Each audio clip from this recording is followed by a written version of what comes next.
3 జ్ఞాన సాధనలు. ఇందులో 4 సానుకూల సాధనల గురించి, 3 వ్యతిరేక సాధనల గురించి కృష్ణ పరమాత్మ చెప్తున్నాడు. 1 యోగం. యోగ సిద్ధ కాలేనాత్మని విందతి. జ్ఞానం అనే విత్తనం మనస్సులోని భూమిలో పెరగటానికి మనస్సును సిద్ధం చేయాలి. మనస్సును ఎలా సిద్ధం చేయాలి? యోగం ద్వారా చేయాలి. యోగం 2 విధాలుగా ఉంటుంది.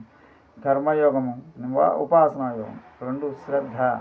శాస్త్రం మీద నమ్మకం పెట్టుకోవాలి. ఏవైనా సందేహాలు కలిగిన ఇంటికి పోతే చివరికి వచ్చేసరికి ఆ సందేహాలు వాటంతటికి అవే తీరుతాయి. వేదాంతం నిశ్చయ జ్ఞానాన్ని ఇస్తుంది. శ్రద్ధావాన్ లభతే జ్ఞానం తత్పర సంశ్రయతే ఇంద్రియ. జ్ఞానం లబ్ధా పరాం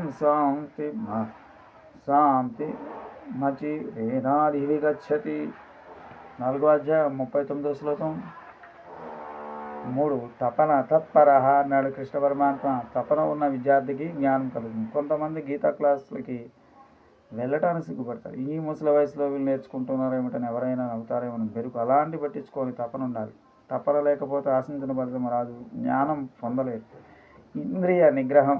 4 ఇంద్రియ నిగ్రహం ఉండాలి. దీన్ని సంయతేంద్రియ అన్నారు కృష్ణ పరమాత్మ. అజ్ఞానస్య శ్రద్ధాధానస్య సంశయాత్మా వినశ్యతి. ఈ 3 వ్యక్తులు ప్రతికూల లక్షణాలు ఉండటం వలన జీవితంలో నష్టపోతారు. అజ్ఞాని శ్రద్ధ లేనివాడు, సంశయాత్మలు నష్టపోతారు. వీళ్ళలో ఎక్కువ నష్టపోయేది సంశయాత్మలు. జ్ఞాన ఫలం. కృష్ణ పరమాత్మ 4 ఫలాలు పేర్కొన్నాడు. అవి మోహనాశనం, జీవ ఈశ్వర ఐక్య దర్శనం, సర్వపాపనాశనం, సర్వకర్మనాశనం. 1 మోహనాశనం. మోహనాశనం అవటం వల్ల జీవితంలో పడే ఘర్షణలు పోతాయి. ఘర్షణకు మూల కారణం మోహం. మోహం అంటే బంధం. ఎప్పుడైతే తత్వజ్ఞానం పొందుతామో అప్పుడు ఆత్మజ్ఞానం, అప్పుడు భవిష్యత్తును ఎదుర్కోవటానికి సిద్ధంగా ఉంటాము. 2 జీవ ఈశ్వర ఐక్య దర్శనం. జీవ ఈశ్వర ఐక్య దర్శనం అవుతుంది. అలా సముద్రం ఒకటే అని చెప్పేనట్టు అవుతుంది. అంత చిన్న అల, అంత పెద్ద సముద్రం ఒకటే ఎలా అవుతుంది?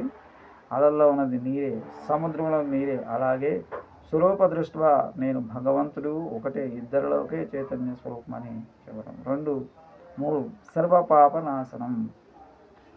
ఆత్మజ్ఞానాన్ని పొందితే అన్ని పాపాలు దగ్ధమవుతాయి. జ్ఞానప్లవేన ఏవ సంతరిష్యసి అంటే నౌక. ప్లవహ అంటే నౌక. జ్ఞానం అనే నౌకతో మహాసాగరాన్ని దాటవచ్చు. పురుజనం అంటే పాపసాగరం. సర్వకర్మనాశనం. 4వది సంచిత కర్మల దగ్ధమవుతాయి. ఆగామి కర్మలు అంటావు. ప్రారంధ కర్మలు చెలింపజేయవు. అలా పాపనాశనం అవుతుంది. సర్వకర్మనాశనంలో పాపాలే కాదు, పుణ్యాలు కూడా నాశనం అవుతాయి. పుణ్యకర్మలు కూడా పునర్జన్మనిస్తాయి. కాబట్టి జ్ఞానికి పునర్జన్మ లేకుండా పుణ్యకర్మలు కూడా నాశనం అవుతాయి. కర్మాణిన